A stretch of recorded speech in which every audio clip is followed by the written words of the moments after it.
Hello guys. हम लोग पिछले टर्म पर डिस्कस कर रहे थे अबाउट द कंट्रासेप्टिव मेथड्स और उसमें से हमने नेचुरल मेथड्स और जो बैरियर मेथड्स हैं उनके बारे में पढ़ लिया था। अब हम इसको कंटिन्यू करते हैं। Third types of contraceptive method जो है वो ये है इंट्रायूट्राइन डिवाइसेस, जिसको शॉर्ट में हम IUDs भी बोलते हैं। इनका नाम जो है इंट्रा यूट्राइन डिवाइसेस, मतलब ये ऐसी डिवाइसेस होंगी जिनको हम यूट्रस के अंदर इम्प्लांट करेंगे। यूट्रस के अंदर इम्प्लांट करते हैं, इसलिए इनको हम बोलते हैं इंट्रा यूट्राइन डिवाइसेस। और आपको पिछले टर्म पर हमने बताया था कि जो मोस्ट पॉपुलर कंट्रासेप्टिव मेथड्स है दैट इज बैरियर मेथड, और उसमें भी कॉन्डोम का मेथड जो था वो सबसे ज़्यादा एक्सेप्टेबल मेथड था। और जो ये IUDs वाला मेथड है ये सेकंड एक्सेप्टेबल मेथड है। Another effective and popular method inserted by doctors और एक्सपर्ट नर्सेस। इनका जो इंसर्शन होता है ये किसी डॉक्टर या एक्सपर्ट नर्स के थ्रू किया जाता है, क्योंकि इसको यूट्रस के अंदर इम्प्लांट करना है। और यूट्रस के अंदर इम्प्लांट कैसे किया जाएगा? वेजाइना के थ्रू इसको अंदर ले जाया जाएगा और बाद में फिर यूट्रस की इंडोमेट्रियम की वॉल में इसको इम्प्लांट कर दिया जाता है इन यूट्रस तो वेजाइना। इनकी अगर टाइप्स की हम बात करें तो बेसिकली ये 3 टाइप के अवेलेबल होते हैं। आज की डेट में ये 3 टाइप के अवेलेबल होते हैं। पहला है non medicated intrauterine devices.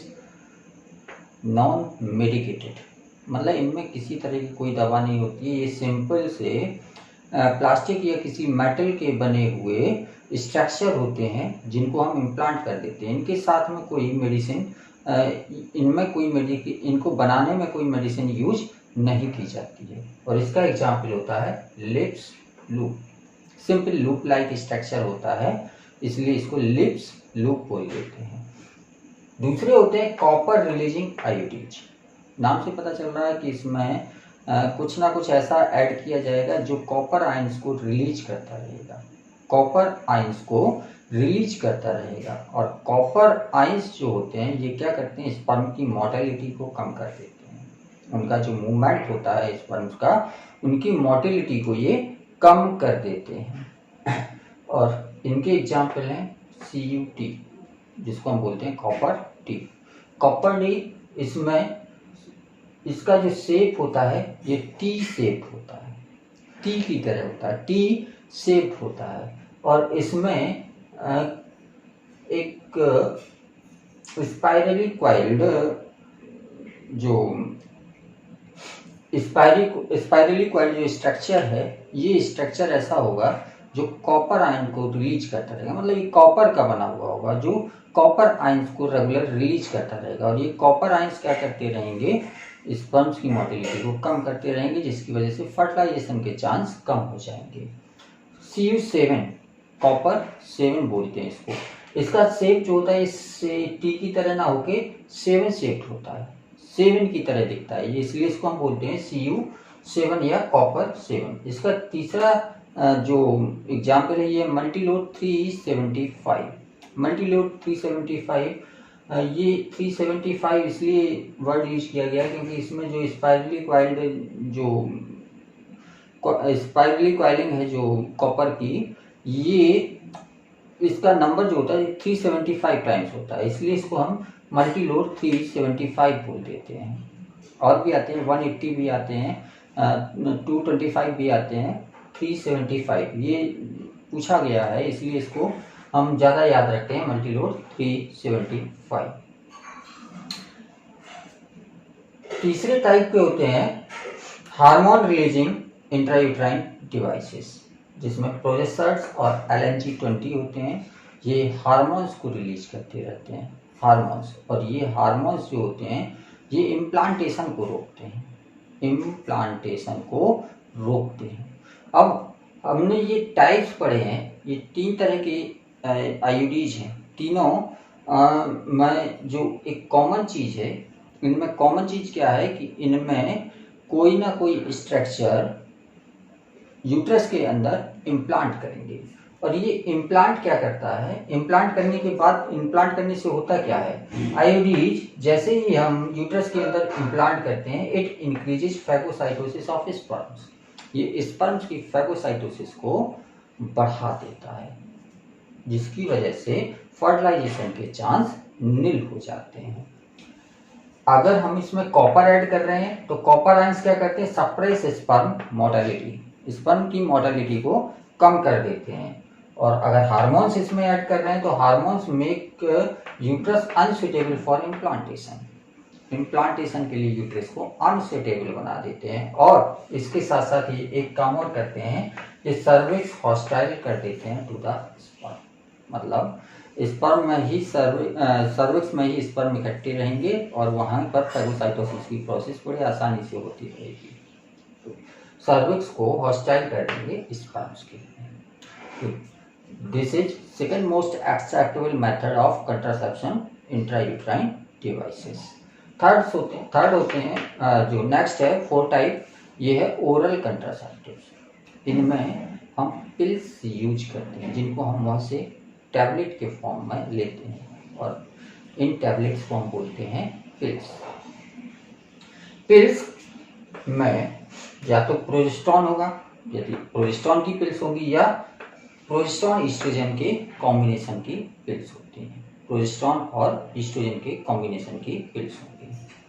Pills are taken daily for a period of 21 days. इन पिल्स को 20 फीमेल्स के द्वारा यूज की जाती हैं ये, और फीमेल्स 21 डेज तक इनको रेगुलर लेती हैं। और 21 डेज तक लेने का तरीका क्या होता है, starting preferably with in the first 5 days of the menstrual cycle. इनकी जो शुरुआत होती है वो with in first 5 days of menstrual cycle में इनको लेना शुरू करना पड़ता है। उसके बाद 21 दिन तक इसको रेगुलर बिना गैप के लेते रहते हैं। और बाद में जो 7 डेज बचते हैं उस समय कोई टैबलेट नहीं लेते हैं, कोई पिल्स नहीं लेते हैं, जिसकी वजह से दोबारा से मेंस्ट्रुएशन हो जाता है। After a gap of 7 days it has to be repeated. 7 दिन की गैप के बाद हम फिर से इसको शुरू करते हैं और फिर 21 दिन तक के लिए इसको लेते रहते हैं। दे इनहिबिट ओवुलेशन एंड इम्प्लांटेशन। ये क्या करते हैं, जब प्रोजेस्टेरॉन और ईस्ट्रोजन का लेवल ब्लड में बढ़ा रहेगा तो पिट्यूटरी सिग्नल नहीं भेजेगी ओवरी को कि आप इन हार्मोन्स को रिलीज करो। और ये हार्मोन्स जब कैसे काम करता था, आप ध्यान दीजिए कि आपको बताया था कि जो हाइपोथैलेमस होता है ये सिग्नल भेजता है एंटीरियर पिट्यूटरी को। एंटीरियर पिट्यूटरी क्या करता है, एफएसएच और एलएच को सीक्रेट करता है। एफएसएच क्या करता था, corpus luteum mature Graafian follicle का फॉर्मेशन करता था, जिससे ईस्ट्रोजन रिलीज होता था, और बाद में ओवुलेशन के बाद कार्पस ल्यूटियम प्रोजेस्टेरॉन को रिलीज करता था।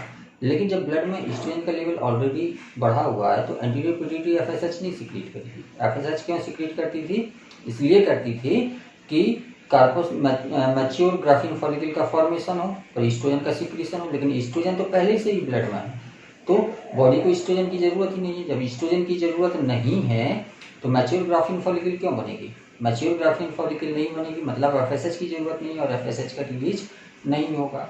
तो जब मैच्योर ग्राफियन फॉलिकल नहीं बनेगी तो ओवुलेशन भी नहीं होगा। तो ये ओवुलेशन को रोकते हैं, और इसके साथ साथ इम्प्लांटेशन को भी ये रोकते हैं। जब ओवुलेशन ही नहीं होगा, फर्टिलाइजेशन नहीं होगा, तो इम्प्लांटेशन नहीं होगा। और इम्प्लांटेशन और ओवुलेशन को ये इनहिबिट करती हैं, इम्प्लांटेशन और ओवुलेशन को इनहिबिट करती हैं। They also alter the quality of cervical mucus to prevent या रिटार्ड एंट्री ऑफ स्पर्म्स। इसके अलावा ये पिल्स क्या करती हैं, जो सर्विक्स का म्यूकस होता है उनको, उसकी क्वालिटी भी बदल देती हैं। और उसकी क्वालिटी किस तरह से बदल देते हैं कि वो एंट्री ऑफ स्पर्म्स को या तो प्रिवेंट करते हैं या रिटार्ड कर देते हैं। मतलब सर्विक्स से स्पर्म्स की एंट्री कम हो जाती है या रुक जाती है। Very effective with laser side effects. ये जो पिल्स की जो ओरल कंट्रासेप्टिव्स हैं ये वेरी इफेक्टिव होते हैं, बहुत ज़्यादा इफेक्टिव होते हैं। जब ओवुलेशन ही नहीं होना है तो फर्टिलाइजेशन के चांस ही नहीं होंगे। तो ये वेरी इफेक्टिव होते हैं और लेसर साइड इफ़ेक्ट्स होते हैं। इसके साइड इफ़ेक्ट इसके बहुत कम होते हैं, लेकिन फिर भी थोड़े बहुत साइड इफ़ेक्ट होते हैं। साइड इफ़ेक्ट क्या होते हैं इनके? ये जनरली स्टेरॉयडल प्रिपरेशन है, एस्ट्रोजन प्रोजेस्टेरोन स्टेरॉयडल प्रिपरेशन है। और स्टेरॉइड्स अगर हम रेगुलर लेते रहते हैं तो हमारी बॉडी की इम्यूनिटी वीक होती है, और जो लेडीज ये लेती हैं उनमें ओबेसिटी के भी चांस होते हैं, मतलब फैट के स्टोरेज के चांस भी उनमें बढ़ जाते हैं। भूख ज़्यादा लगने लगती है, ज़्यादा खाने लगते हैं, जिसकी वजह से ओबेसिटी बढ़ने लगती है। तो इस तरह के थोड़े बहुत ड्रॉबैक्स होते हैं। कई बार क्या होता है कि बिना मेंस्ट्रुएशन की भी ब्लीडिंग होने लगती है। तो इस तरह के कुछ साइड इफ़ेक्ट्स होते हैं, और कुछ साइड इफ़ेक्ट इस तरह के भी होते हैं कि ये ब्रेस्ट कैंसर को भी डेवलप कर सकता है। तो ये थोड़े बहुत साइड इफ़ेक्ट जो होते हैं, कम चांस होते हैं, लेकिन थोड़े बहुत साइड इफ़ेक्ट इनके होते हैं। तो इन साइड इफ़ेक्ट्स को दूर करने के लिए central drug research institute Lucknow, मतलब CDRI लखनऊ ने एक दूसरी ड्रग को डिस्कवर किया जिसका नाम है सहेली। और सहेली में जो भी प्रिपरेशन थी ये नॉन स्टेरॉयडल प्रिपरेशन थी, मतलब इनमें स्टेरॉइड्स नहीं था। तो स्टेरॉइड्स तो होने वाली जो दिक्कतें थी वो सारी दिक्कतें दूर होने लगी, नॉन स्टेरॉयडल प्रिपरेशन। और ये ऐसी टैबलेट्स होती है जिसको रोज़ नहीं लेना होता है, वंस इन ए वीक, हफ्ते में केवल एक बार लेनी होती है। ये वेरी फ्यू साइड इफ़ेक्ट्स, इसके साइड इफ़ेक्ट्स जो होते हैं ना के बराबर होते हैं, बहुत कम होते हैं। और इसकी वैल्यू भी जो होती है ये हाई कंट्रासेप्टिव वैल्यू होती है, इसकी बहुत ज़्यादा कंट्रासेप्टिव वैल्यू होती है इसकी। नेक्स्ट जो है ये है इंजेक्शंस और इम्प्लांट्स। इंजेक्शंस और इम्प्लांट्स, इसमें भी वही प्रिपरेशन होते हैं जो पिल्स के होते हैं। उनको हम पिल्स के फॉर्म में ले रहे थे, इसको इंजेक्शन या इम्प्लांट्स के फॉर्म में लेंगे। तो प्रोजेस्टेरोन एलोन या इन कॉम्बिनेशन विद एस्ट्रोजन। तो या तो प्रोजेस्टेरोन अकेले, जैसे उसमें प्रोजेस्टेरोन अकेले या प्रोजेस्टेरोन एस्ट्रोजन का कॉम्बिनेशन लेते थे, वैसे इसमें भी प्रोजेस्टेरोन अकेला या प्रोजेस्टेरोन एस्ट्रोजन का कॉम्बिनेशन लेंगे। और इनमें क्या करेंगे, अगर इंजेक्शन है तो स्किन के नीचे इंजेक्शन लगाएंगे, या इम्प्लांट्स है तो स्किन के नीचे उसको इम्प्लांट कर देंगे। और ये क्या करेंगे, सेम उसी की तरह ओरल कंट्रासेप्टिव की तरह वर्क करने लगेंगे। यहाँ पर एक पॉइंट है, इंपॉर्टेंट पॉइंट है, एडमिनिस्ट्रेशन ऑफ प्रोजेस्टेरोन्स और कॉम्बिनेशन, मतलब प्रोजेस्टेरोन और एस्ट्रोजन का जो कॉम्बिनेशन होता है, और आईयूटीज या फिर आईटीज। अगर हम within 72 hours of coitus लेते हैं तो it has been found to be very effective as emergency contraceptives. ये इमरजेंसी कंट्रासेप्टिव की तरह वर्क कर सकते हैं, बहुत ज़्यादा इफेक्टिव हो सकते हैं। मान लीजिए कोई एक अनसेफ क्वाइटस है, जो मतलब बिना प्रिकॉशन के किया गया है, और या फिर कोई रेप का केस है, उस केस में क्या होगा कि अनवांटेड प्रेगनेंसी के जो चांस हैं उनको ये रोक सकते हैं। कैसे रोक सकते हैं, ये इम्प्लांटेशन को रोकते हैं। और 72 घंटे के पहले इम्प्लांटेशन नहीं होगा। इम्प्लांटेशन जो होता है 72 आवर्स के बाद होता है। तो फर्टिलाइजेशन हो भी गया है तब भी ये इम्प्लांटेशन को रोकने में सक्षम होते हैं। बस इनको 72 आवर्स के अंदर इनको लेना होगा। एस्ट्रोजन और प्रोजेस्टेरोन के कॉम्बिनेशन को या प्रोजेस्टेरोन अकेले को in the forms of oral contraceptive, injections और इम्प्लांट्स, या फिर आईयूडीज भी इम्प्लांटेशन को रोकती हैं। तो ये इम्प्लांटेशन को रोकती हैं, इसलिए ये ज़्यादा इफेक्टिव होती है, इमरजेंसी कंट्रासेप्टिव की तरह यूज की जा सकती हैं। लास्ट मेथड है इसका स्टेरिलाइजेशन। ये बेसिकली कंट्रासेप्शन का मेथड है ही नहीं, क्योंकि कंट्रासेप्टिव में एक क्वालिटी होती है कि इसको रिवर्सिबल होना चाहिए। लेकिन अगर स्टेरिलाइजेशन हमने किया तो ये कंट्रासेप्टिव की तरह वर्क नहीं करेगा, मतलब ये रिवर्सिबल नहीं होगा। ये एक इरिवर्सिबल प्रोसेस है, इरिवर्सिबल प्रोसेस है। लेकिन ये बर्थ कंट्रोल के लिए अच्छा मेथड होता है, बर्थ कंट्रोल के लिए अच्छा मेथड होता है। और इसमें दो प्रोसीजर आते हैं, एक वैसेक्टोमी और एक ट्यूबेक्टोमी। जो वैसेक्टोमी होती है ये मेल में की जाती है, और ट्यूबेक्टोमी जो होती है ये फीमेल में की जाती है। वैसेक्टोमी में क्या करते हैं, वैस डिफरेंस को कट करते हैं, कट करने के बाद उसको लाइगेट कर देते हैं। कट करते हैं और कट करने के बाद लाइगेट कर देते हैं, जिसकी वजह से जो स्पर्म्स हैं ये बाहर सीमेन के साथ नहीं आ पाते हैं। ट्यूबेक्टोमी में क्या करते हैं, जो फैलोपियन ट्यूब है, फैलोपियन ट्यूब्स को काट कर लाइगेट कर देते हैं, फैलोपियन ट्यूब को काट कर लाइगेट कर देते हैं, जिसकी वजह से ओवम जो यहाँ पर रिलीज होगा वो यूट्रस तक नहीं आ पाएगा, यूट्रस तक नहीं आ पाएगा। तो फर्टिलाइजेशन के चांस दोनों में नहीं होते हैं।